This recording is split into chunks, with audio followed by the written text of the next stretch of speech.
ഒരു ബഹുമാനം എന്ന് പറയുന്ന ഒരു സംഭവം ഉണ്ടായിരുന്നു. നമുക്കൊരു ബഹുമാനവും സ്നേഹവും ഒരു പെണ്ണിനോട് തോന്നണമെങ്കിൽ ആ ഡ്രസ്സിങ്ങിൽ കൂടി ഒന്ന് നമ്മൾ നോക്കും, ഒന്ന് ചിന്തിക്കും. നടന്നു വരുന്നത്, പോകുന്നത്, മറ്റ് വസ്ത്രധാരണം എല്ലാം ചിന്തിച്ചിട്ട് തന്നെയാണ് ഓരോ പുരുഷനും ഒരു സ്ത്രീക്ക് എത്ര ബഹുമാനം കൊടുക്കണം. അപ്പോ പിന്നെ അജിത് കുമാറിനോട് ഞാനും വിയോജിക്കുകയാണ്. ഒരു ഡ്രസ്സിങ്ങിലല്ല റെസ്പെക്ട് വേണ്ടത്, പക്ഷെ ഒരു സ്ത്രീന്റെ പേഴ്സണാലിറ്റിയിലാണ് റെസ്പെക്ട് വേണ്ടത്. പക്ഷെ ആ പേഴ്സണാലിറ്റിയെ സ്ത്രീയുടെ ഒരു ബ്യൂട്ടി ഓവർ റൂൾ ചെയ്യുന്നുണ്ടോ എന്നുള്ള പ്രശ്നമുണ്ട്. ഈ മിസ് ഇന്ത്യ മത്സരങ്ങളിലൊക്കെ തന്നെ ഈ വസ്ത്രധാരണം ഒരു പ്രശ്നമാകാറുണ്ടല്ലോ. പ്രശ്നം എന്ന് വെച്ചാൽ നിങ്ങൾക്കല്ല, കാണുന്നവർക്ക്. അത് മാനദണ്ഡമായി എടുക്കാറുണ്ടോ അതിന്റെ ജഡ്ജിങ്ങിലൊക്കെ? ജഡ്ജിങ്ങിന്റെ നിയമമാണ് സാർ ആ ഡ്രസ്. അങ്ങനെ അത് ജഡ്ജ്മെന്റിന് വേണ്ടിയിട്ട് ഞാനൊരു സാറിന് അറിയാലോ, നാഷണൽ മൂടി പോകുന്ന ഒരു ഡ്രസ് കോഡുമായിട്ട് നമുക്ക് ഇതിന്റെ മത്സരത്തിൽ പങ്കെടുക്കാൻ പറ്റുമോ? ഇല്ല, പറ്റത്തില്ല, ഒരിക്കലും പറ്റില്ല. അപ്പൊ അവിടെ ചോയ്സ് എന്ന് പറഞ്ഞ് ഒരു സ്ത്രീ ധരിക്കുന്ന വസ്ത്രം, അത് ആരാണ് ആ ചോയ്സ് ഡിഫൈൻ ചെയ്തത്? അവിടെ ഒരു പ്രശ്നമുണ്ട്. പറഞ്ഞല്ലോ, ഇപ്പോ മിസ് ഇന്ത്യ മത്സരത്തിലെ ജഡ്ജസിൽ അവിടെ റൂൾ ഉണ്ട്. ഓക്കെ, ബാക്കി ഭാഗങ്ങൾ വെച്ച് തരാൻ പറ്റും സുഹൃത്തുക്കളെ. അതിലൊരു വിഭാഗം ആൾക്കാർ പറയുന്നത് മാന്യമായിട്ടുള്ള വസ്ത്രം ധരിക്കണം എന്നാണ് പറയുന്നത്. അതിലൊരു കൂട്ടം വിഭാഗം ആൾക്കാർ പറയുന്നത് ഇങ്ങനെ ഓപ്പൺ ആയിട്ടുള്ള ഡ്രസ്സുകൾ ധരിക്കുന്നത് കൊണ്ട് കുഴപ്പമില്ല എന്ന് പറയുന്നത്. ഓപ്പൺ ആയിട്ടുള്ള ഡ്രസ്സ് എന്ന് പറഞ്ഞു കഴിഞ്ഞാൽ മാറ് കാണിച്ചുകൊണ്ട്, അതുപോലെ തന്നെ നമ്മുടെ കൈയിന്റെ ഷോൾഡറിന് താഴെയുള്ള ഡ്രസ്സുകൾ, അതുപോലെ തന്നെ ബിക്കിനി പോലെയുള്ള ഓപ്പൺ ആയിട്ടുള്ള ഡ്രസ്സുകൾ, ക്ലീഷേ ആയിട്ടുള്ള ഡ്രസ്സുകൾ ഇടുന്നത് കൊണ്ട് കുഴപ്പമില്ല എന്നാണ് പറയുന്നത്. പക്ഷെ ഞാൻ പറയുന്നു ഗൈസ്, അതുകൊണ്ട് കുഴപ്പമുണ്ട്. അങ്ങനത്തെ ഡ്രസ്സുകൾ ധരിക്കാൻ പാടില്ല. അങ്ങനത്തെ ഡ്രസ്സുകൾ ധരിക്കാൻ പാടില്ല. നമ്മുടെ സമൂഹത്തിന് അത് മാച്ച് അല്ല, അത് മാന്യമായിട്ടുള്ള ഡ്രസ് അല്ല. മുസ്ലിംസ് ആണെന്നുണ്ടെങ്കിൽ അങ്ങനത്തെ ഡ്രസ്സുകൾ ധരിക്കാൻ പാടില്ല. അതുപോലെ നമ്മുടെ കൈയിന്റെ ഇവിടുന്ന് മണിബന്ധത്തിന്റെ ഇവിടുന്ന് അങ്ങോട്ടുള്ള ഡ്രസ് ധരിക്കാൻ പാടില്ല. അതുപോലെ തന്നെ കാലിന്റെ ഞെരിയാണി, അതിന് താഴോട്ട് ഡ്രസ് കിടക്കാൻ പാടില്ല. അഥവാ ഞെരിയാണിക്ക് മുകളിലോട്ടോ കൈയിന്റെ മേലോട്ടോ ഡ്രസ് സ്കിൻ കാണിച്ചുകൊണ്ടുള്ള പ്രൊജക്ട് ചെയ്തുകൊണ്ട് ഡ്രസ്സുകൾ ധരിക്കാൻ പാടില്ല. അത് അങ്ങനെ ചെയ്ത് കഴിഞ്ഞാൽ ഇസ്ലാമിൽ ഹറാമാണ്. സ്ത്രീകൾ അങ്ങനെ ഡ്രസ് ധരിക്കുന്നുണ്ടെങ്കിൽ അത് ഹറാമാണ്. അപ്പൊ ഞാൻ പറയുകയാണ് എന്റെ പൊന്നു സുഹൃത്തുക്കളെ, മാന്യമായിട്ടുള്ള വസ്ത്രം ധരിക്കണം എന്ന് തന്നെയാണ് എന്റെ നിലപാട്. ഞാൻ ആ നിലപാടിൽ ഉറച്ചു നിൽക്കുന്ന ആളാണ് എന്നും. ഞാനിവിടെ എടുത്തിരിക്കുന്ന വീഡിയോ എന്ന് പറഞ്ഞു കഴിഞ്ഞാൽ അൺമാസ്കിംഗ് അനോമലീസ്. അപ്പൊ നമുക്ക് ഓരോന്നോരോന്നായിട്ട് കണ്ടു നോക്കാം. 2015 കാൻ ഫിലിം ഫെസ്റ്റിവലിൽ ഈ ഗാലയിലുള്ള റെഡ് കാർപ്പറ്റ് ഉണ്ട്. ആ റെഡ് കാർപ്പറ്റിൽ ഹൈ ഹീൽ ഷൂ ഇടണം എന്നുള്ള നിയമമുണ്ട്. അത് ഇടാത്ത സ്ത്രീകൾ അവിടുന്ന് പുറത്താക്കിയതിന് ലോകത്ത് മുഴുവൻ വലിയ പ്രൊട്ടസ്റ്റ് നടന്നിട്ടുണ്ട്. അപ്പൊ ഹൈ ഹീൽ ഷൂസ് ഇടണ്ട ഒരു സ്ത്രീക്ക് ചോയ്സ് ഉണ്ടെങ്കിൽ അതിന് അനുവദിക്കാത്തൊരു സ്ഥലം അവിടെ ഉണ്ട്. അപ്പൊ ഇങ്ങനെയുള്ള പ്രശ്നങ്ങൾ എവിടെയാണ് സ്ത്രീന്റെ ചോയ്സ്? അപ്പൊ ആരാണ് ഈ ചോയ്സ് ഡിഫൈൻ ചെയ്യുന്നത്? ഇത് സത്യത്തിൽ ഇപ്പൊ ഫെമിനിസ്റ്റ് ഓതറായ സാൻഡ്രാലിയൊക്കെ 1990 അവരുടെ ഡൊമിനൻസ് ആൻഡ് ഫെമിനിസം എന്നുള്ള പുസ്തകത്തിൽ ഫിനോമിനൽ ഓഫ് ഒപ്രഷൻ, അടിച്ചമർത്തലിന്റെ പ്രതിഭാസം എന്നുള്ള പുസ്തകത്തിൽ 90 പറഞ്ഞിട്ടുണ്ട്, സത്യത്തിൽ ഈ ചോയ്സ് അല്ല, ഇതൊരു ഇല്യൂഷൻ ഓഫ് ചോയ്സ് ആണ്. സത്യത്തിൽ ഇവർ അനുഭവിക്കുന്നത് ഒരു സൈക്കോളജി ഓഫ് ഒപ്രഷൻ ആണ്. അതായത് ഒരു പാട്രിയാർക്കി. കാരണം ഇവര് സത്യത്തിൽ, ഞാൻ ഇവരെന്ന് പറയുന്നത് നിങ്ങളല്ലോ, ഞാൻ ഈ ഇതിനെ അനുകൂലിക്കുന്ന ടോട്ടൽ വിശാലമായ ഇവര് സത്യത്തിൽ എന്റെ ചോയ്സ് എന്ന് പറഞ്ഞുകൊണ്ട് ധരിക്കുന്ന ഒരു വസ്ത്രം, അത് സത്യത്തിൽ സെക്ഷുവലി പ്രൊവോക്കേറ്റീവ് ആണ്. ഡീൻ ബെർണറ്റിന്റെ ദ ഹാപ്പി ബ്രെയിൻ എന്നുള്ള പുസ്തകത്തിൽ ഇത് സെക്ഷുവലി അതിലേക്ക് വരാം. ആ പദമൊക്കെ ഒരു പബ്ലിക് സ്പേസിൽ അത് ആരെ പ്രൊവോക്ക് ചെയ്യുന്നു? സെക്ഷുവാലിറ്റി ഒക്കെ എഡ്യൂക്കേഷന്റെ ഭാഗം. ഞാൻ എഡ്യൂക്കേഷൻ സെക്ടറിൽ വരുന്ന ഡ്രസ്. അത് ശരിയാണ് പറഞ്ഞത്. ചില വസ്ത്രധാരണങ്ങൾ ലൈംഗികതയെ ഉത്തേജിപ്പിക്കുന്ന കാര്യങ്ങൾ തന്നെയാണ്. അത് നമുക്ക് എല്ലാവർക്കും അറിയാവുന്ന ഒരു കാര്യമാണ്, പുരുഷന്മാർക്ക് അറിയാവുന്ന കാര്യമാണ്. അത് സ്ത്രീകൾക്ക് ഒരുപക്ഷെ മനസ്സിലാക്കാൻ കഴിയണമെന്നില്ല. ഡീൻ ബെർണറ്റ് സൈക്കോളജിസ്റ്റ് ആണ്. അദ്ദേഹത്തിന്റെ ദ ഹാപ്പി ബ്രെയിൻ എന്നുള്ള പുസ്തകത്തിൽ പറയുന്നതാണ് ചില ക്ലോത്ത് വസ്ത്രങ്ങൾ സെക്ഷുവലി പ്രൊവോക്കേറ്റീവ്. ആ സെക്ഷുവലി മെന്നിനെ പുരുഷന്മാർ പല ടൈപ്പ് ഉണ്ട്. ഡാർക്ക് ട്രൈഡ് പേഴ്സണാലിറ്റി ഉണ്ട്. സൈക്കോളജി ഡാർക്ക് ട്രൈഡ് അല്ല, ഞാൻ പറഞ്ഞിട്ട് ഞാൻ പറഞ്ഞോ, ഡാർക്ക് ട്രൈഡ് പേഴ്സണാലിറ്റിയിൽ അവർ ചില സൈക്കോപാത്ത് ഉണ്ടാവും, അവരില് പിന്നെ ഈ നാർസിസ്റ്റുകൾ ഉണ്ടാവും. ഇവരെന്താ ഭയങ്കര കരിസ്മാറ്റിക് പേഴ്സണാലിറ്റി, പക്ഷെ നിങ്ങളെ കൺസെന്റിനെ മാനിപ്പുലേറ്റ് ചെയ്യും. കൺസെന്റിനെ മാനിപ്പുലേറ്റ് ചെയ്ത് പെണ്ണിനെ എക്സ്പ്ലോയിറ്റ് ചെയ്യാൻ ഇവർക്ക് നന്നായിട്ട് അറിയാം. അത്തരം പേഴ്സണാലിറ്റികളെല്ലാം അവരാഗ്രഹിക്കുന്ന ഒരു പുരുഷാധിപത്യം ആഗ്രഹിക്കുന്ന രൂപത്തിൽ ഒരു മെയിൽ ഡിസയറിനനുസരിച്ച് വസ്ത്രം ധരിച്ച് കൊടുക്കലല്ല സത്യത്തിൽ ഒരു ഫെമിനൈൻ അല്ലെങ്കിൽ ഒരു ഫെമിനിസ്റ്റ് മൂവ്മെന്റ് ചെയ്യേണ്ടത്. അവര് ആ വസ്ത്രം അവരുടെ പേഴ്സണാലിറ്റിന്റെ മുകളിൽ വരണം. ഇപ്പൊ ജെൻസി പ്രൊട്ടസ്റ്റ്, ഇപ്പൊ ഡൽഹിയിൽ നടന്ന ജെൻസി പ്രൊട്ടസ്റ്റിൽ അവിടെ ഒരുപാട് ഐക്കണിക് ആയിട്ടുള്ള ഫീമെയിൽസിന്, പെൺകുട്ടികൾ നമ്മൾ കണ്ടു. അവരുടെ ബ്യൂട്ടി അല്ല അവിടെ മാനദണ്ഡം, അവരുടെ കറേജും ബ്രേവും ആണ് മാനദണ്ഡം. അതാണ് എല്ലായിടത്തും വരേണ്ടത്. ആ പേഴ്സണാലിറ്റി നമ്മൾ റെസ്പെക്ട് ചെയ്യേണ്ടത്, അല്ലാതെ അവരുടെ ബ്യൂട്ടി വരുന്ന സ്ഥലങ്ങളിൽ. വളരെ ട്രൂ ആണ് അത്. കാരണം നമ്മളുടെ ഒരു പേഴ്സണാലിറ്റിയെയും അതുപോലെ തന്നെ ഒരു കറേജിനെയും, ഇപ്പൊ അവിടെ ഒരു പ്രൊട്ടസ്റ്റ് നടക്കുകയാണെന്നുണ്ടെങ്കിൽ അവിടുത്തെ ആ ഒരു കറേജ് എന്ന് പറഞ്ഞു കഴിഞ്ഞാൽ അവിടെ പ്രൊട്ടസ്റ്റന്റ് ആണ്. മാത്രമല്ല അവിടുത്തെ ആ ഒരു ബ്രേവ്, അതിനെയാണ് നമ്മൾ, ആ ഒരു പേഴ്സണാലിറ്റിയാണ് നമ്മൾ എല്ലാവരും അതിനെയാണ് നമ്മൾ റെസ്പെക്ട് ചെയ്യേണ്ടത്. കാരണം അവിടെ വരുന്ന ആൾക്കാരുടെ ഡ്രസ് കോഡ് നോക്കാനോ വായ നോക്കാനോ അല്ലല്ലോ നമ്മൾ അവിടെ പോകുന്നത്. അത് പറഞ്ഞത് വളരെ കറക്റ്റ് ആണ്. ഞാൻ അതിനോട് 100% യോജിക്കും. ഏറ്റവും കൂടുതൽ റേപ്പ് അറ്റംപ്റ്റ് നടക്കുന്നത് 13 വയസ്സിന് അല്ലെങ്കിൽ കുഞ്ഞു കുട്ടികൾക്ക് നേരെ ഉണ്ട്. എന്താ അവരുടെ ഡ്രസ്സിങ്ങിൽ എന്ത് പ്രശ്നമുള്ളത്? അമ്മുമ്മമാർക്കും അത്രയും ഏജ് ആയിട്ടുള്ള ആൾക്കാർക്ക് നേരെ റേപ്പ് അറ്റംപ്റ്റ് നടക്കുന്നുണ്ട്. അവരുടെ വസ്ത്രധാരത്തിന് എന്താ പ്രശ്നം? അതൊന്ന് മനസ്സിലാക്കി റേപ്പ് ചെയ്യുന്നതിന്റെ പ്രശ്നം എന്താ വെച്ചാൽ ഫ്രസ്ട്രേഷൻ അഗ്രഷൻ തിയറി ഉണ്ട്. സെക്ഷൽ ഫ്രസ്ട്രേഷൻ, ഒരു പുരുഷൻ എത്രത്തോളം സെക്ഷൽ ഇമേജുകൾക്ക് എക്സ്പോസ് ആവുന്നത് ഒരു ദിവസം അതിന്റെ പഠനങ്ങളുണ്ട്. നമ്മൾ ഹോർഡിങ്സും അഡ്വർടൈസ്മെന്റും മോഡൽസിന്റെ ഒക്കെ ഇത് നോക്കുക. ആ സെക്ഷലി എക്സ്പോസ്ഡ് ആവുന്നത് ഒരു ടാർഗറ്റിൽ അല്ലല്ല ഒരു ടാർഗറ്റിൽ നിന്ന് നമ്മൾ സെക്ഷലി എക്സ്പോസ്, നമ്മൾ ഭയങ്കര ട്രിഗേർഡ് ആയാൽ, ഇപ്പൊ നമ്മൾ ഓഫീസിൽ നിന്ന് ബോസ് ചീത്ത പറഞ്ഞാൽ തിരിച്ച് ബോസിനോട് ചീത്ത പറയാൻ പറ്റില്ല. നമ്മൾ വീട്ടിൽ പോയിട്ട് വേറെ ആരോടെങ്കിലും ആ ദേഷ്യം തീർക്കും. ഇതേപോലെ ഇത് ഫ്രസ്ട്രേഷൻ അഗ്രഷൻ തിയറിയാണ്. അത് പറഞ്ഞത് വളരെ ശരിയാണ്. ഞാൻ ദുബായിൽ വർക്ക് ചെയ്യുന്ന സമയത്ത് എനിക്കൊരു സുഹൃത്തുണ്ടായിരുന്നു. അവർ വർക്ക് ഹെക്ടിക് ആവുന്ന സമയത്ത്, ഭയങ്കര വർക്ക് പ്രഷർ ഒക്കെ വരുന്ന സമയത്ത് അവർക്ക് ജസ്റ്റ് ഒന്ന് ഒരു റിലാക്സിന് വേണ്ടിയിട്ട് അവർ ഇങ്ങനെ സ്വയംഭോഗം ചെയ്യാറുണ്ട് എന്ന് എന്റെ ഫ്രണ്ടിന്റെ ഫ്രണ്ട് പറഞ്ഞിട്ടുണ്ട്. അഥവാ എന്റെ ബോയ് ഫ്രണ്ടിന്റെ ഗേൾ ഫ്രണ്ട് അങ്ങനെ ചെയ്യാറുണ്ടെന്ന് എന്റെ ബോയ് ഫ്രണ്ട് എന്റെ അടുത്ത് പറഞ്ഞിട്ടുണ്ട്. അവന്റെ ആഫ്റ്റർ ഓഫീസ് സമയം കഴിഞ്ഞ ശേഷം ചിലപ്പോൾ ഒന്ന് കൂളാവാൻ വേണ്ടിയിട്ട് ഇത്തരം കാര്യങ്ങളിൽ ഏർപ്പെടുന്നുണ്ടാവും. അതിനോട് ഞാൻ യോജിക്കുന്നുണ്ട്. കാര്യം 100% ഉറപ്പാണ്. കാരണം എന്റെ ഫ്രണ്ട് അങ്ങനെ പറഞ്ഞതാണ്. പറയുന്ന കാര്യങ്ങളെല്ലാം വളരെ സത്യസന്ധമായിട്ടുള്ള കാര്യങ്ങൾ തന്നെയാണ്, ഹിഡൻ ആയിട്ടുള്ളതാണെന്നുള്ളൂ. പക്ഷെ പബ്ലിക്കലി ഇതാരും ഓപ്പൺ ആയിട്ട് പറയില്ല. പറയാൻ ആൾക്കാർക്ക് ചെറിയൊരു ഇതുണ്ടാവും, ഷെയ്മേഡ് ഉണ്ടാവും. പേഴ്സണാലിറ്റിയും അതുപോലെ തന്നെ അവരുടെ ബിഹേവിയർ പാറ്റേണുമായി ബന്ധപ്പെട്ടുള്ള ഒരു കാര്യമാണിത്.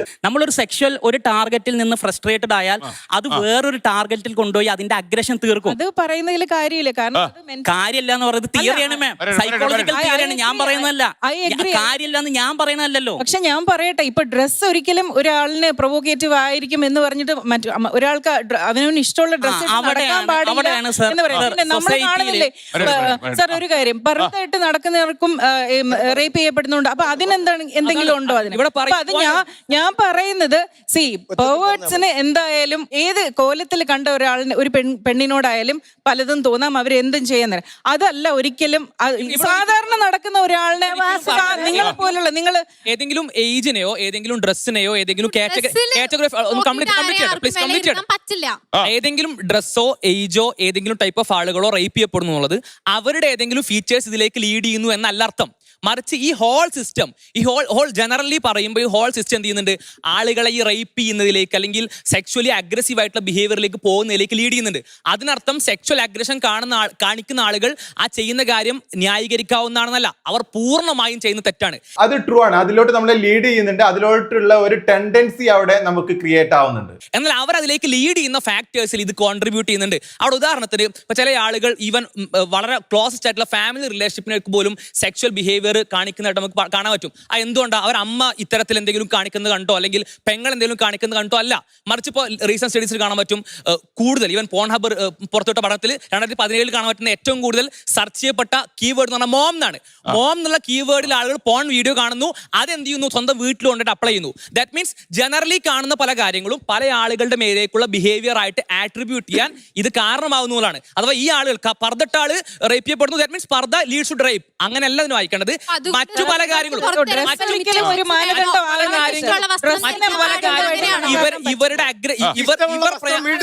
അമ്മ എന്നുള്ള ഒരു എല്ലാ ബഹുമാനം തന്നിട്ട് ഇവരോട് ചോദിക്കുക. ഇവർ ഇത്ര നേരം സ്ത്രീകളെ കുറ്റം പറയുന്നു. അന്ന് അറ്റത്തിരിക്കുന്ന അദ്ദേഹം ചർച്ച തുടങ്ങിയത് അമ്മ എന്ന വ്യക്തിയെ നമ്മൾ ഭാരത സംസ്കാരം അനുസരിച്ച് അത്രയും ബഹുമാനിക്കുന്ന ഒരു പദമാണ്. ഇവിടെ വസ്ത്രധാരണം മാത്രമല്ല, പക്ഷെ വസ്ത്രധാരണ ലീഡ് ചെയ്യുന്നുണ്ട് ആ സുഹൃത്ത് പറഞ്ഞ പോലെ. മാത്രമല്ല ഇത് ആരുടെ കണ്ണിലാണ് കാണുന്നത്, അത് അങ്ങനെ ഉള്ള ആ ഒരു ട്രേറ്റ്സ് അത് എല്ലാ ആൾക്കാർക്കും അങ്ങനെ ഉണ്ടാവണമെന്നില്ല. കാരണം അത് ഓരോ ബയോളജിക്കലി ഓരോ ബോഡിയിൽ ഓരോ ഹോർമോൺസ് ഉണ്ടാവുമല്ലോ, ടെസ്റ്റോസ്റ്റിറോൺ അങ്ങനത്തെ ആ ഒരു ഭയങ്കര ഒറ്റപ്പെട്ടിട്ടുള്ള ആൾക്കാർ, അങ്ങനെ ഭയങ്കരമായിട്ട് ലൈംഗിക ഹംഗ്രി ഉള്ള ആൾക്കാരുണ്ടാവുമല്ലോ, അങ്ങനത്തെ ആൾക്കാർക്കാണ് യൂഷ്വലി ഇങ്ങനത്തെ തോട്ട്സ് വരുന്നത് എന്നാണ് എന്റെ ഒരു പല റീഡിങ്സിലൂടെയും അതുപോലെ തന്നെ പല ഇന്റർവ്യൂസിലും എനിക്ക് മനസ്സിലായത് അങ്ങനെയാണ്. ഓക്കെ, ബാക്കിയൂടെ കേട്ടോക്കാം. ഇദ്ദേഹത്തിന്റെ ചർച്ച തുടങ്ങിയത് എങ്ങനെയാണ്? അമ്മ എന്ന് പറയുന്നത് പോണിന്റെ സൈറ്റിൽ സെർച്ച് ചെയ്യുന്ന ഒരു സെർച്ച് എഞ്ചിനിലുള്ള ഒരു ആയുധാണെന്ന് പറഞ്ഞിട്ട് എനിക്ക് റിപ്ലൈ അവസരമാണ്. ഫസ്റ്റ് ഹനാൻ പറഞ്ഞ നോണ. മോം എന്ന പദം 2017 പോൺ ഹബ് പുറത്തുവിട്ട പഠനത്തിൽ അവരുടെ സൈറ്റിൽ ഏറ്റവും കൂടുതൽ സെർച്ച് ചെയ്യപ്പെട്ട പദമാണെന്ന സങ്കടമാണ് പറഞ്ഞത്. ആ സങ്കടത്തിന് മുന്നിൽ എന്താണ്? സ്വന്തം മോമിന്റെ എക്സ്പോസിംഗ് അല്ല, കേക്ക് എക്സ്പോസിംഗ് അല്ല അവിടെ പ്രശ്നം. ശരിയാണത്. കാരണം 2G 3G ഇന്റർനെറ്റിന്റെ കാലഘട്ടം നിങ്ങൾ ശ്രദ്ധിച്ചാലേ അറിയാം. 2010, 11, 12, 13, 14, 15 വർഷങ്ങളിലാണെന്നുണ്ടെങ്കിൽ നമ്മളെ ഇവിടെ 4G 5G നെറ്റ്വർക്ക് വന്നിട്ടില്ല. ആ സമയത്ത് നിങ്ങൾ GPS നിങ്ങൾ എടുത്തിട്ടുണ്ടെന്നുണ്ടെങ്കിൽ നിങ്ങൾക്ക് ഇതുപോലെ ഇന്റർനെറ്റ് ഉപയോഗിക്കാൻ കഴിയില്ല. GPS-ന്റെ സെറ്റിംഗ്സ് അവിടുന്ന് കസ്റ്റമർ കെയറിന് നമുക്ക് അയച്ചു തരണം. അങ്ങനത്തെ ഒരു കാലഘട്ടം ഉണ്ടായിരുന്നു. ആ കാലഘട്ടത്തിൽ നമുക്ക് ഗൂഗിളിൽ ഇത് അവൈലബിൾ ആയിരുന്നു. ആ സമയത്ത് ഇങ്ങനെ പല കീവേഡ് വെച്ച് സെർച്ച് ചെയ്തിട്ടുണ്ട്. എന്തിനേറെ പറയുന്നു, സണ്ണി ലിയോൺ എന്ന് പറയുന്ന ഒരു വ്യക്തിയെ കുറിച്ചിട്ടൊക്കെ എത്ര കീവേഡ് സെർച്ച് നടന്നിട്ടുണ്ട്. ഇതൊക്കെ 90s വയസ്സിലുള്ള കിഡ്സിന്റെ അടുത്ത് ചോദിച്ചു നോക്കൂ, നിങ്ങൾ അങ്ങനെ സെർച്ച് ചെയ്തിട്ടില്ലാന്നുണ്ടെങ്കിൽ മലയാളത്തിൽ തന്നെ ഷാ എന്ന് പറയുന്ന ഒരു വ്യക്തിയുടെ പേര് ഇത് ഗൂഗിളിൽ പല തവണ സെർച്ച് ചെയ്യാത്ത 90s ഒരു മലയാളി കുട്ടികൾ ഉണ്ടാവില്ല. അന്ന് നമ്മുടെ നാട്ടിൽ മുത്തുച്ചിപ്പി കിട്ടിയിരുന്നു. അതുപോലെ തന്നെ നിങ്ങളൊക്കെ തീവണ്ടി കയറിങ്ങാണ്ട് ഇവിടെ നിന്ന് നാട്ടിൽ നിന്ന് എവിടെ നിന്ന് തീവണ്ടി കയറി കഴിഞ്ഞാൽ ചെറിയ ചെറിയ പെട്ടിക്കടകൾ ഉണ്ടായിരുന്നു. അവിടെ മംഗളവും മാതൃഭൂമിയും അതുപോലെ തന്നെ വനിതയും വിൽക്കുന്ന ആ ചെറിയ ഷോപ്പ് ഉണ്ടാവും, ബാലരമ പോലെയൊക്കെയുള്ള പുസ്തകങ്ങൾ. അവിടെ ഒരു പുസ്തകം കിട്ടിയിട്ടുണ്ടായിരുന്നു, മുത്തുച്ചിപ്പി എന്നൊക്കെ പറയുന്നത്. അങ്ങനത്തെ ഒരു കാലഘട്ടം ഉണ്ടായിരുന്നു. ആ കാലഘട്ടത്തിലാണ് 2009-10 ആ കാലഘട്ടത്തിൽ ഇന്റർനെറ്റ് അഥവാ സോഷ്യൽ മീഡിയയുടെ ആ ഒരു ഇൻഫ്ലുവൻസ് വരാത്ത സമയത്ത് ഈ പറഞ്ഞിട്ടുള്ള സംഭവങ്ങളൊക്കെ നടന്നിട്ടുണ്ട്. പക്ഷെ ഇപ്പൊ ജെൻസികൾക്ക് അതിനെക്കുറിച്ച് അറിയില്ല, അവർക്ക് അതിനുള്ള നോളജ് ഇല്ല, അതുപോലെ തന്നെ ആ കാലഘട്ടം അവർ കണ്ടിട്ടില്ല. അതുകൊണ്ട് അവരെ പറഞ്ഞ് മനസ്സിലാക്കാൻ ഭയങ്കര ബുദ്ധിമുട്ടായിരുന്നു. പക്ഷേ ഇന്ന് നിങ്ങൾ സോഷ്യൽ മീഡിയയിൽ അത്തരത്തിലുള്ള കീവേഡ് സെർച്ച് ചെയ്യുകയാണെങ്കിൽ നിങ്ങൾക്ക് ഒന്നും കാണാൻ കഴിയില്ല. കാരണം നമ്മുടെ രാജ്യം അത് കംപ്ലീറ്റ്ലി ബ്ലോക്ക് ചെയ്യപ്പെട്ടിട്ടുണ്ട്. പക്ഷേ ഇത് ബ്ലോക്ക് ചെയ്യാത്ത ഒരു കാലഘട്ടം ഉണ്ടായിരുന്നു എന്നാണ് ഞാൻ പറഞ്ഞത്. നമുക്ക് ബാക്കിയോടെ കേട്ടോക്കാം. അവിടെ പ്രശ്നം എന്ന് പറഞ്ഞാൽ ജനറൽ പബ്ലിക്കിൽ ഇൻഡസ്ട്രിക്കുള്ളിൽ ഇങ്ങനെ പോലും ആളുകൾ വിയേർഡായി പോകുന്നു. അത്രത്തോളം ആളുകൾ സെക്സ്വലി ഡീസെൻസിറ്റൈസ്ഡ് ആകുന്നു. ന്യൂഡിറ്റി കണ്ട് അവർക്ക് നോവൽറ്റി വേണ്ടി വരുന്നു, പുതിയ കണ്ടന്റുകൾ ആവശ്യം വരുന്നു. അത് ഇൻസെസ്റ്റ് കണ്ടന്റുകൾക്ക്, അഗമ്യഗമന കണ്ടന്റുകളിലേക്ക് ആളുകൾ കൂടുതൽ പോകുന്നതിന് കാരണമാകും. ഓരോ വ്യക്തികൾക്കും ഞങ്ങൾ ഇതാ ഇന്ന നെയിം സ്ലിപ്പാണ് കൊടുക്കുന്നത്, അതിന് പേട്രിയാർക്കി, ഓപ്പറേഷൻ ഇതുപോലെയുള്ള കുറെ പേരുകളും കണ്ടെത്തിയിട്ട് നിങ്ങൾ വിലയിടാൻ വരരുത്. സർ, ഞാൻ പറഞ്ഞത് പാട്രിയാർക്കിക്ക് എതിരാണ്. പാട്രിയാർക്കിക്ക് എതിരായിട്ടാണ് ഞാൻ പറഞ്ഞത്.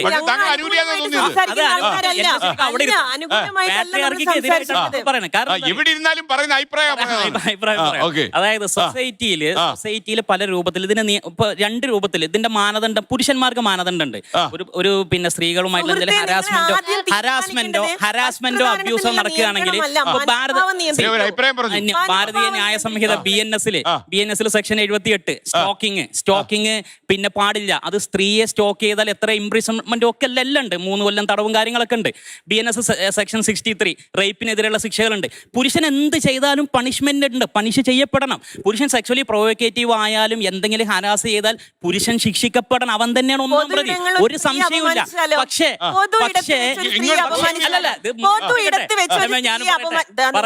അപ്പോ മറ്റേ ഭാഗത്ത് അഥവാ മറ്റു ഭാഗത്തും ഒരു നിയന്ത്രണം.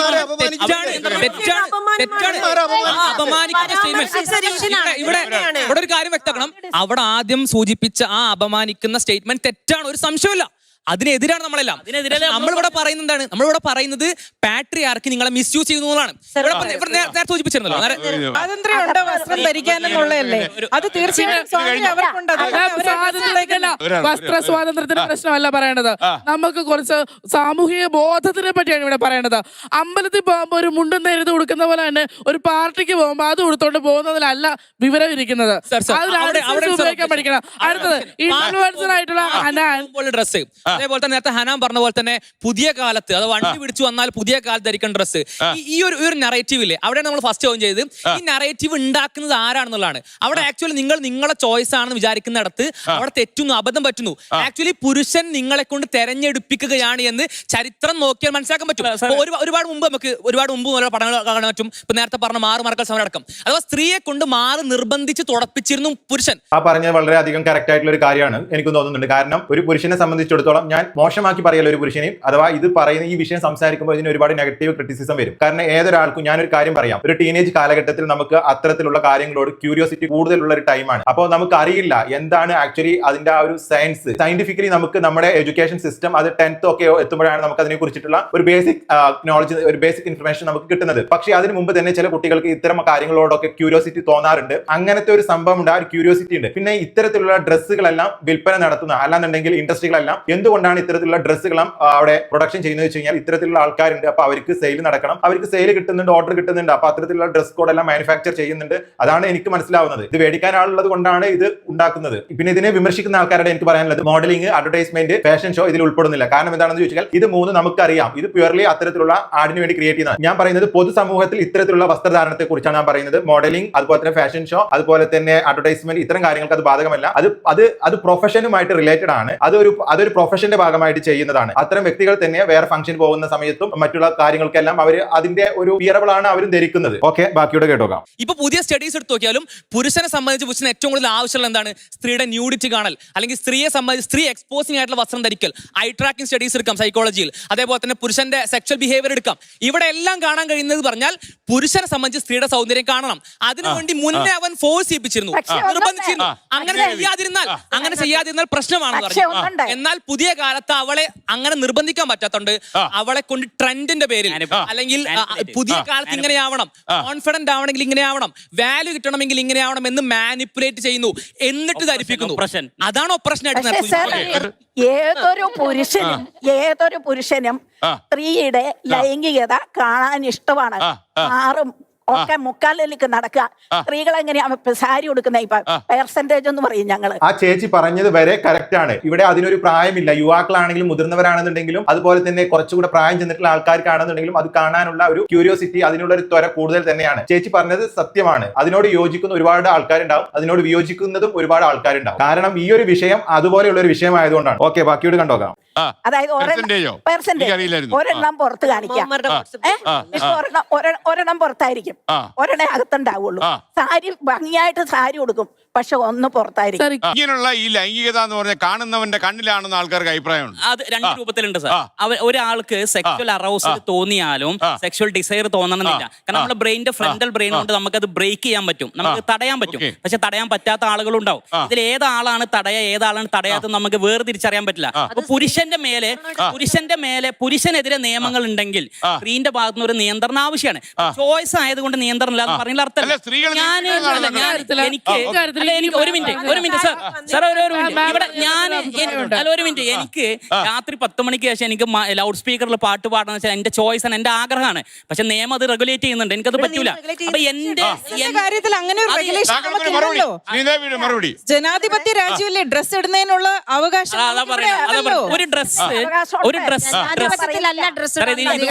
പറഞ്ഞോട്ടെ, അത് ഞാനിതൊന്ന് പറയട്ടെ. പുരുഷന്മാര് സ്ത്രീകളുടെ ശരീരം കണ്ട് വളരെയേറെ ആസ്വദിക്കുന്നുണ്ട്, ഇല്ലാന്ന് ഞാൻ പറയില്ല. പക്ഷെ അവര് വൾഗറായിട്ട് ഡ്രസ് ധരിക്കുന്ന പെൺകുട്ടികളെ നിങ്ങളെ അല്ല പറയുന്നത്. പക്ഷെ ആ ചേച്ചി പറയണായിരുന്നു, മേഡം പറയണായിരുന്നു. പക്ഷെ അത് ആ മേഡം പറയുന്നതിൽ ചെറിയ കാര്യം ഉണ്ടെന്നാണ് എനിക്ക് തോന്നുന്നത്. മേഡം പറയുന്നതിൽ ചെറിയൊരു സത്യാവസ്ഥ ഉണ്ട്.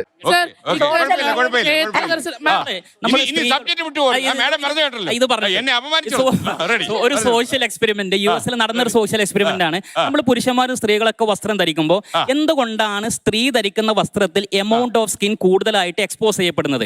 സ്ത്രീകൾ നല്ല സ്കിൻ ആയതുകൊണ്ടല്ല, അത് പുരുഷന്റെ മേലെ. ഇവിടെ സ്കിന്നിനെ നമ്മൾ ഡിഫറൻഷിയേറ്റ് ചെയ്യുന്നില്ല. കാരണം ഇത്തരത്തിലുള്ള കാര്യങ്ങളൊക്കെ നിങ്ങൾ യൂറോപ്യൻ കൺട്രീസിൽ അല്ലെങ്കിൽ ദുബായിലൊക്കെ ചെന്ന് കഴിഞ്ഞാൽ അവിടെ സ്കിന്നിന് ഇമ്പോർട്ടൻസ് ഇല്ല. അവിടെ എല്ലാ സ്കിൻ ടൂൺ ഉണ്ട്. നമ്മൾ എഡിറ്റ് ചെയ്യുമ്പോൾ പല സ്കിൻ ടൂൺ ആണ്. അത്തരത്തിലുള്ള ബ്ലാക്ക്, വൈറ്റ്, വൈറ്റിഷ്, ബ്രൗൺ എല്ലാ സ്കിൻ ടൂൺ ഉണ്ട്. അവരെല്ലാവരും ഇങ്ങനെ എമൗണ്ട് ഓഫ് സ്കിൻ ചെയ്യുന്നുണ്ട്. അവിടെ സ്കിന്നിന് ഇമ്പോർട്ടൻസ് ഇല്ല. ഓക്കെ, ബാക്കിയുടെ കണ്ടോക്കാം. സ്ത്രീകളുടെ മേലെ ഒരു പാട്രിയാർക്കിയൽ ആയിട്ടുള്ള ഒരു ഒപ്രഷൻ ഉണ്ട്.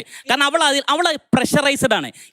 അതായത് ഒരു സ്ത്രീ ചിന്തിക്കുന്നത് അവളുടെ വാല്യൂ ഒരു മിനിറ്റ് അവളുടെ വാല്യൂ എന്നുള്ളത് അവളുടെ സെക്സ് അപ്പീൽ ആണ് എന്നുള്ളത് സ്ത്രീകളെ പഠിച്ചു വെച്ചിട്ടുണ്ട്. അവർക്ക് പുറത്തിറങ്ങുമ്പോൾ ഒരു പെർട്ടിക്കുലർ സോഷ്യൽ സ്റ്റാൻഡേർഡിൽ സ്ത്രീയുടെ ഞാൻ പറഞ്ഞല്ല, അമേരിക്കൻ സൈക്കോളജി അസോസിയേഷന്റെ പഠനം 2007 പുറത്തിറങ്ങിയ റിപ്പോർട്ട് ഇതിൽ പറഞ്ഞിട്ടുണ്ട്. ഒരു പെണ്ണിന്റെ ഇത് മാത്രമല്ല, പെൺകുട്ടികളെ വളർന്നു വരുന്ന പെൺകുട്ടികളെ ഈ വസ്ത്രധാരണം അവരെ സെൽഫ് സെക്ഷലൈസ് ചെയ്യുന്നുണ്ട്. അവരും കൂടുതലായിട്ട് എമൗണ്ട് ഓഫ് സ്കിൻ എക്സ്പോസ് ചെയ്യാണ്. എന്തിനാണ് സ്ത്രീകൾ കൂടുതൽ എമൗണ്ട് ഓഫ്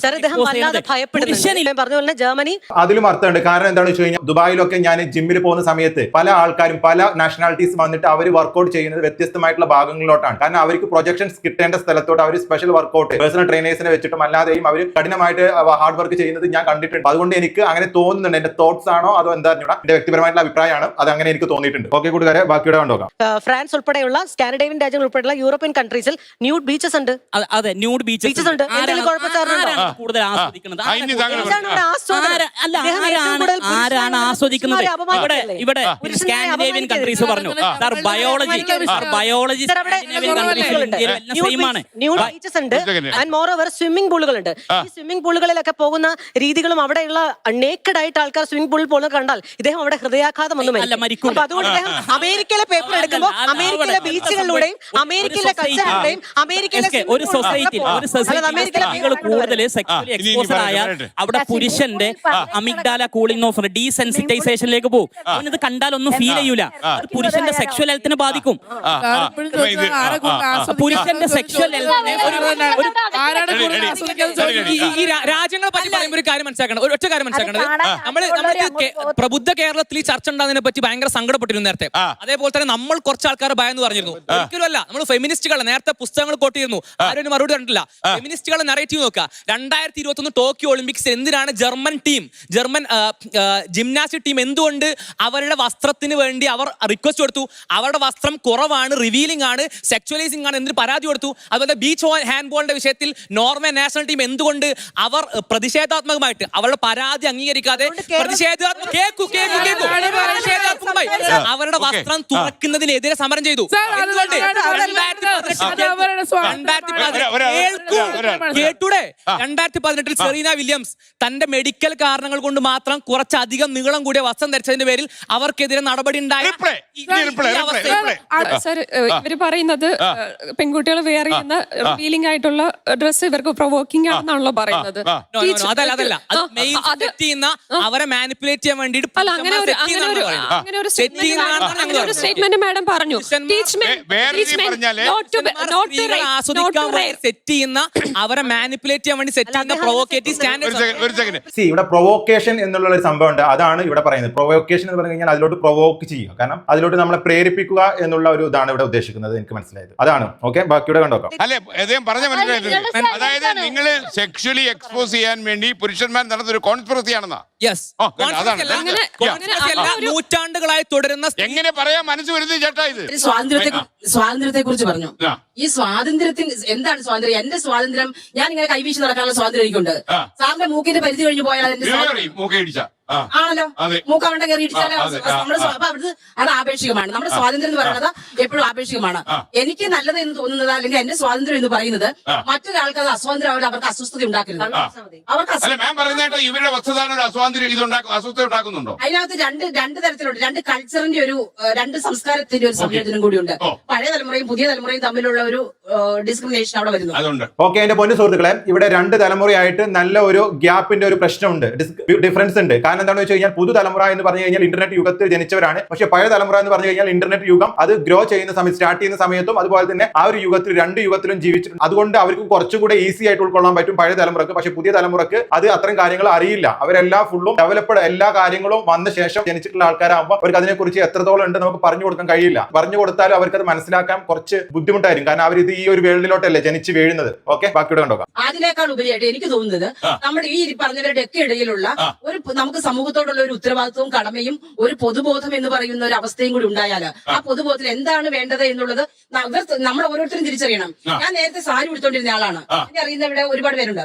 അപ്പോ സാരി ഉടുത്തിരുന്ന എനിക്ക് ഇപ്പൊ എനിക്ക് കൺവീനിയന്റ് ആയിട്ട് തോന്നുന്നത് ചുരിദാർ ഇട്ടാൽ ഞാനൊരു കോർപ്പറേറ്റ് കമ്പനിയുടെ ഒരു സ്റ്റാഫ് കൂടിയാണ് ഇപ്പോ. അപ്പൊ അവിടെ ഞങ്ങൾക്ക് ഒരു ഡ്രസ് കോഡ് ഉണ്ട്. നമ്മുടെ ശരീരം മറച്ച് അതായത് നമ്മുടെ മുമ്പിൽ ഇരിക്കുന്ന കസ്റ്റമർ അല്ലെങ്കിൽ നമ്മളെ കാണാൻ വരുന്ന ഒരാളുടെ മുമ്പിൽ നമ്മുടെ കോൺസെൻട്രേഷൻ ഡ്രസ്സിനെ കുറിച്ചുള്ള കോൺസെൻട്രേഷൻ തെറ്റിപ്പോകാതിരിക്കാൻ വേണ്ടി ശരീരം മറച്ചുള്ള ഡ്രസ്സ് ധരിക്കണം എന്നുള്ള ഞങ്ങൾക്ക് തന്നിരിക്കുന്ന ഡ്രസ് കോഡാണ്. അപ്പൊ നമ്മൾ ആ ഒരു ഡ്രസ് കോഡ് അംഗീകരിച്ചേ പറ്റുള്ളൂ. ഓക്കെ, സുഹൃത്തുക്കളെ, ചിലയിടങ്ങളിലൊക്കെ ഡ്രസ്സിന്റെ മുകളിൽ നമ്മൾ ഓവർ കോട്ട് പോലെ ഒരു സംഭവം കണ്ടിട്ടുണ്ട്. സോ അത് ഇത്തരത്തിലുള്ള പ്രൊവോക്കേഷൻ അതുപോലെ തന്നെ ഇത്തരത്തിലുള്ള തോട്ട്സിനെ എല്ലാം ഒരു ലിമിറ്റ് വരെ അത് കട്ട് ചെയ്ത് കളയുമെന്നാണ് എനിക്ക് തോന്നുന്നത്. ഓക്കെ, ബാക്കി ഭാഗങ്ങളൂടെ കേട്ടോക്കാം. എന്താ ഡ്രസ്സ്, അതായത് സ്ത്രീകൾ അണിയുന്ന ഡ്രസ്സിലെ വെച്ചിട്ട് വശീകരിക്കുന്നു, ആണുങ്ങളെ വശീകരിക്കുന്നു എന്നുള്ളൊരു വാക്ക് അവിടെ ഉപയോഗിച്ചു.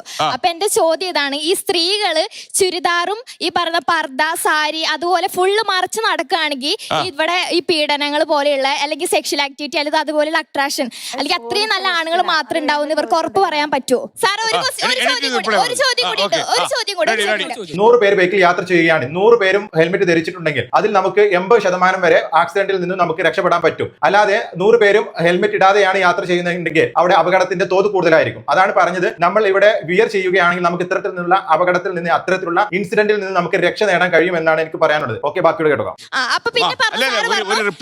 സ്ത്രീകൾ ഏറ്റവും മോഡേൺ ഡ്രസ് ഇട്ട് നടക്കുമ്പോ മാത്രമാണ് ഏറ്റവും കൂടുതൽ ശ്രദ്ധിക്കുന്നത് ആണുങ്ങളാണെന്ന് പറഞ്ഞു. പക്ഷെ അതിനോട് യോജിക്കാൻ സാറിനോട് ആരെങ്കിലും ഏതെങ്കിലും പെണ്ണുങ്ങൾ പറഞ്ഞിട്ടുണ്ടോ ഞങ്ങൾ അത് മൈൻഡ് ചെയ്യാറില്ല? എന്റെ ഇത് വെച്ചിട്ട് ഇവിടെ ഇരിക്കുന്ന എല്ലാവരും വെച്ചിട്ടും ഇപ്പോഴത്തെ ജനറേഷൻ ആയിക്കോട്ടെ, ഇവിടെ ഇരിക്കുന്ന ഏത് പ്രായമായാലും പറയും ഒരു പെൺകുട്ടി ഇപ്പൊ മേഡത്തിനെ പറഞ്ഞു ആ ഡ്രസ്സ് എല്ലാവരും ശ്രദ്ധിച്ചു, ഏത് പ്രായക്കാരും ശ്രദ്ധിച്ചു, ആണുങ്ങൾ ശ്രദ്ധിച്ചു, പെണ്ണുങ്ങൾ ശ്രദ്ധിച്ചു. അതുപോലെ ഇതിനും കാട്ടി മോഡേൺ ആയിട്ടായാലും ഈ പറഞ്ഞ സാരി ആയാലും പർദ്ദ ആയാലും എത്ര വേടായിട്ടുള്ള ഡ്രസ്സാണ് ഈ പോലും അത് പെൺകുട്ടികളായിരിക്കും ഫസ്റ്റ് ശ്രദ്ധിക്കുക. കാരണം നമ്മളാണ് അത് ജഡ്ജ് ചെയ്യുന്നത്, നമുക്ക് ഇഷ്ടപ്പെടുന്നത്. ആണുങ്ങൾ ശ്രദ്ധിക്കുന്നതിനെക്കാട്ടി അത് പെൺകുട്ടി അത് ആദ്യം അന്വേഷിക്കണം, അത് ആണുങ്ങൾ മാത്രമാണോ അത് ജഡ്ജ് ചെയ്യുന്നത്. ഫസ്റ്റ് പോയിന്റ്, ഫസ്റ്റ് ക്വസ്റ്റ്യൻ അല്ലേ സാറേ? ഫസ്റ്റ് ക്വസ്റ്റ്യൻ എന്ന് പറഞ്ഞാൽ ഫസ്റ്റ് ക്വസ്റ്റ്യൻ എന്ന് പറഞ്ഞാൽ എല്ലാവരും ചുരിദാറും പറഞ്ഞിട്ടാൽ റേപ്പ് അറ്റംപ്റ്റ് കുറയുമെന്നുള്ളതാണ്. നമ്മൾ പറയുന്നത് one of the contributing factors എന്ന് മാത്രമാണ്, ഓൺലി കോൺട്രിബ്യൂട്ടിംഗ് ഫാക്ടർ എന്നല്ല. ഫോർ എക്സാമ്പിൾ ഹെൽമെറ്റ് ഇട്ടാൽ ആക്സിഡന്റ് കുറയും നമ്മൾ പറയും. അതിനർത്ഥം ഹെൽമെറ്റ് ഇട്ട് എല്ലാവരും പോയാൽ തീരെ ആക്സിഡന്റ് മരണം ഉണ്ടാവുന്നല്ല, ഒന്നാമത്തെ പോയിന്റ്. അഥവാ അത് one of the contributing factors എന്ന് മാത്രം. ഒപ്പം തന്നെ അവിടെ സ്ത്രീ നെയ്ക്കഡായി നടന്നാൽ പോലും പുരുഷൻ റേപ്പ് ചെയ്യുന്നെങ്കിൽ പുരുഷൻ തെറ്റുകാരൻ തന്നെയാണ്, ഒരിക്കലും ജസ്റ്റിഫൈ ചെയ്യാൻ പറ്റൂല. ഇനി രണ്ടാമത്തെ പോയിന്റ് എന്ന് പറഞ്ഞാൽ സ്ത്രീകൾ അട്രാക്റ്റീവായി നടന്നു കഴിഞ്ഞാൽ അല്ലെങ്കിൽ എക്സ്പോസ് ചെയ്യാൻ നടന്നു കഴിഞ്ഞാൽ നോക്കിക്കോട്ടെ, ആർക്കാ പ്രശ്നം?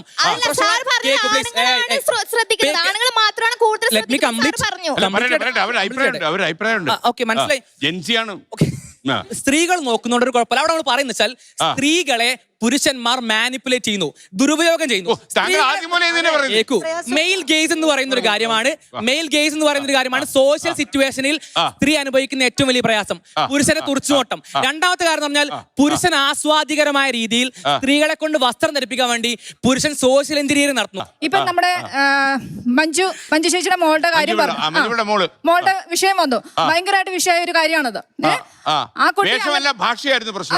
കുട്ടി അങ്ങനെ ഒരു ഡ്രസ് ഇട്ടു, അതിന്റെ തൊഴിലിന്റെ ഭാഗമായിട്ട് ഡ്രസ് ഇട്ടു. പക്ഷെ അതിനെ ഒപ്പോസ് ചെയ്ത് പറഞ്ഞയാള് നല്ല കവർ ചെയ്ത ഡ്രസ്സൊക്കെ ഇട്ട് വന്നിട്ട് അവരുടെ വായിൽ നിന്ന് വീണ ഭാഷ.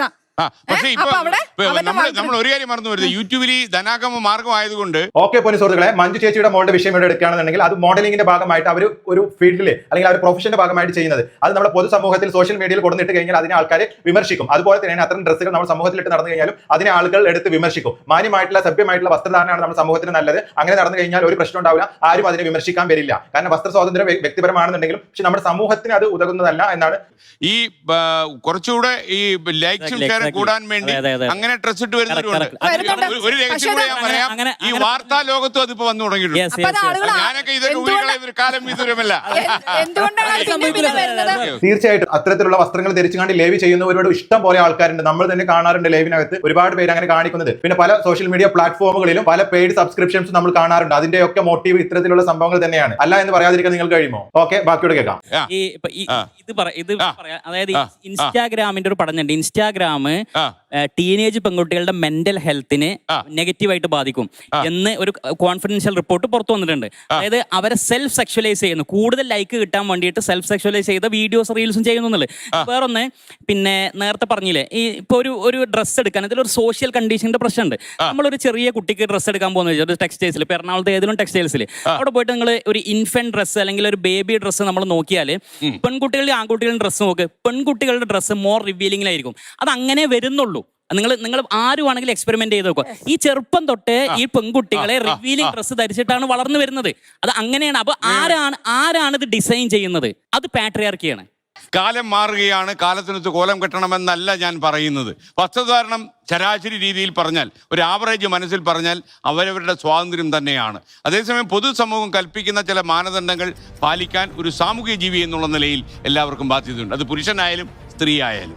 മറ്റു വിഷയവുമായി ഇനി നാളെ രാത്രി 8:15. ഓക്കെ, എന്റെ പൊന്നു സുഹൃത്തുക്കളെ, വസ്ത്രദാനം എന്ന് പറയുന്നത് അത് ഓരോ വ്യക്തിയുടെയും പേഴ്സണൽ ചോയ്സ് തന്നെയാണ്, വ്യക്തി സ്വാതന്ത്ര്യം തന്നെയാണ്. പക്ഷെ എന്നാലും ഒരു സമൂഹം ഒരു മാനദണ്ഡം കൽപ്പിക്കുമ്പോൾ അത് നമ്മൾ അനുസരിക്കാൻ നമ്മൾ ബാധ്യസ്ഥരാണ്. ഈ സമൂഹത്തിൽ നമ്മൾ ജീവിക്കുമ്പോൾ നമ്മൾ ആ സമൂഹത്തിന്റെ എത്തിക്സും വാല്യൂസും നമ്മൾ കീപ്പ് ചെയ്യണം. അപ്പോൾ പൊന്നു സുഹൃത്തുക്കളെ, നിങ്ങൾ മാന്യമായിട്ടുള്ള വസ്ത്രധാരണത്തെ സപ്പോർട്ട് ചെയ്യുന്നവരാണെങ്കിൽ വീഡിയോ ലൈക്ക് ചെയ്യാനും ചാനൽ സബ്സ്ക്രൈബ് ചെയ്യാനും അതുപോലെ തന്നെ നിങ്ങളുടെ അഭിപ്രായങ്ങൾ താഴെ കമന്റ് ആയിട്ട് രേഖപ്പെടുത്താനും മറക്കരുത്. Thank you for watching my video. By.